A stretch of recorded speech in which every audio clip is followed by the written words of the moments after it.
अर्थ, Mars, Jupiter, Venus, ये सब elliptical orbit में घूम रहे हैं। थोड़ा बहुत आपको आइडिया है कि इलिप्स क्या होता है, इलिप्स और सर्कल में क्या फर्क होता है? बहुत मोटी भाषा में करें तो सर्कल को ही पकड़ के खींच दीजिए आप तो इलिप्स बन जाता है। एक सर्कल है, उसके दोनों सिरे पकड़िए और थोड़ा सा खींच दीजिए, थोड़ा फ्लैट कर दीजिए तो वो इलिप्स हो जाता है। जैसे चित्र में जो आप देख रहे हैं वो इलिप्स है।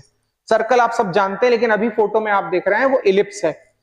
इलिप्स में एक बात हो जाती है कि अगर ये इलिप्स का सेंटर है, ये इलिप्स का सेंटर है, तो ये पॉइंट इलिप्स की सरकमफेरेंस पर ये पॉइंट सेंटर से सबसे ज्यादा दूर है और ये पॉइंट सेंटर के सबसे नजदीक है।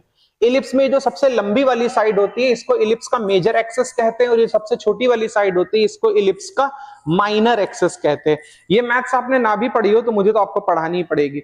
इसको, इस सबसे लंबी वाली साइड को इलिप्स का मेजर एक्सिस और सबसे छोटी वाली साइड को इलिप्स का माइनर एक्सिस कहते हैं।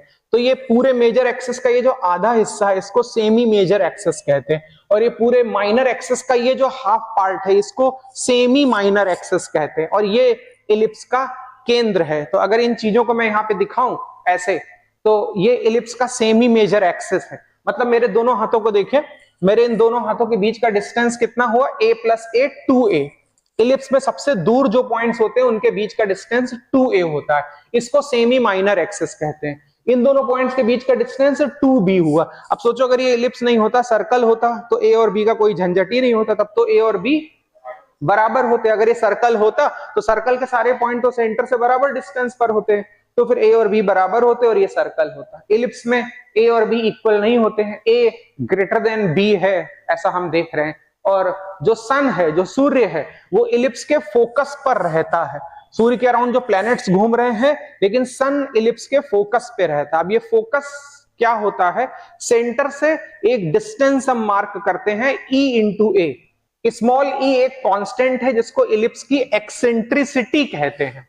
स्मॉल e जो है वो 0 और 1 के बीच में होता है, 1 से छोटा एक नंबर है, इसको हम इलिप्स की एक्सेंट्रिसिटी कहते हैं। तो अगर इलिप्स का सेमी मेजर एक्सिस a है तो इलिप्स के केंद्र से EA डिस्टेंस पर इलिप्स का फोकस होता है और वहीं पे सन लाई करता है, वहीं पे सूर्य रहता है। और ये मान लीजिए कोई प्लैनेट है जो सूर्य के चक्कर लगा रहा है, ये स्टेशनरी सन है और ये प्लैनेट सन के चक्कर लगा रहा है। ये बताइए, अगर सन अपनी जगह स्टेशनरी है, स्टैटिक है, और ये प्लैनेट सन के चक्कर लगा रहा है, तो ये प्लैनेट सन के सबसे नजदीक कितना नजदीक हो सकता है ये, और वो कौन सी जगह है जब ये प्लैनेट सन से सबसे ज्यादा दूर होगा? जब प्लैनेट यहां पर होगा तब हम कहेंगे ये सूर्य से सबसे दूर है, और जब ये प्लैनेट यहां पर होगा तब हम कहेंगे सूर्य के सबसे नजदीक है। बच्चों, अगर सर्कल में घूम रहा हो कोई प्लैनेट तब तो वो सन से हमेशा एक जैसी डिस्टेंस पे रहेगा, लेकिन सिंस ये प्लैनेट इलिप्स में चल रहा है और सन जो है वो इलिप्स के फोकस पर है, तो हम कह सकते हैं कि ये जो प्लैनेट है इसकी इलिप्स के, इसकी सन से जो डिस्टेंस है वो बढ़ घट रही है। अब ये जो मैक्सिमम डिस्टेंस है प्लैनेट की सन से, जो मैक्सिमम डिस्टेंस है उसको आर मैक्स लिखते हैं और उसकी वैल्यू a + EA के बराबर होती है। सन से प्लैनेट की जो मिनिमम डिस्टेंस है उसको आर मिन लिखते हैं और उसकी वैल्यू a - EA के बराबर होती है। बच्चों, ये a हो गया और इस डिस्टेंस को हम EA कह रहे हैं। E जो है वो इलिप्स की एक प्रॉपर्टी है जिसको इलिप्स की एक्सेंट्रिसिटी कहते हैं। क्या कहते हैं? एक्सेंट्रिसिटी कहते हैं।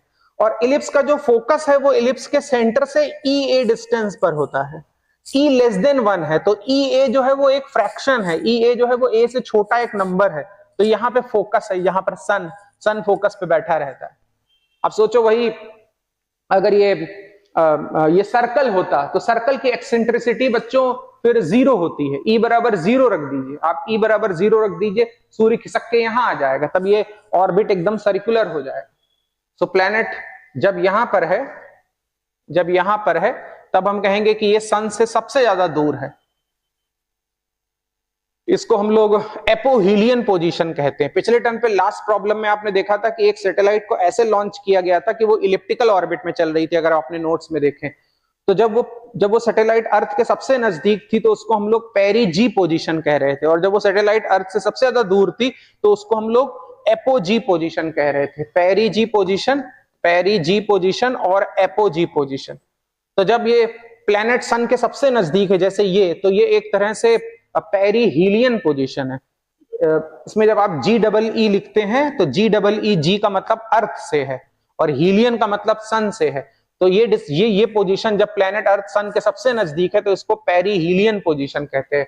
और ये पोजीशन जब प्लैनेट सन से सबसे दूर है तो इसको एपोहीलियन पोजीशन कहते हैं। इसको याद कैसे रखें? जैसे मना याद रखो, मुझे नहीं पता कैसे याद रखोगे, बस मैं तो ऐसे हिंदी में याद रखता हूं कि पी से पैरी, पी से पास, ए से एपो और ए से अवे। तो प्लैनेट सबसे अवे है, सबसे दूर है, तो उसको एपोहीलियन पोजीशन या एपो पोजीशन कहते हैं। और जब प्लैनेट सन के सबसे नजदीक है तो उसको पेरी पोजीशन कहते हैं। अब पेरी और एपो याद रखने का मतलब, ऐसे याद रखने का तरीका ये है कि पास, पास और अवे, ए से अवे, ए से एपो। तो प्लैनेट यहां पर है तो वो एपो पोजीशन मानी जाएगी, और जब प्लैनेट यहां पर है तो वो पेरी पोजीशन मानी जाएगी। प्लैनेट की सन से जो मैक्सिमम डिस्टेंस है उसको हम आर मैक्स कह रहे हैं, और उसकी वैल्यू ए प्लस ई ए के बराबर होगी। प्लैनेट की सन से जो सबसे कम डिस्टेंस है उसको हम आर्मिन कह रहे हैं, और उसकी वैल्यू ए माइनस ई ए के बराबर होगी। सोचो अगर ई बराबर 0 हो जाए तो फिर ये इलिप्स सर्कल में कन्वर्ट हो जाएगा।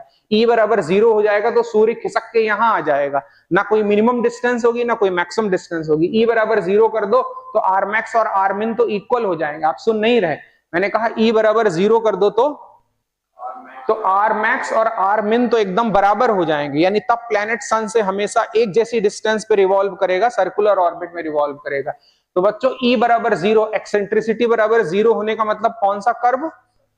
सर्कल। और एक्सेंट्रिसिटी की वैल्यू 0 और 1 के बीच में है, कोई फ्रैक्शन है तो फिर इलिप्स है।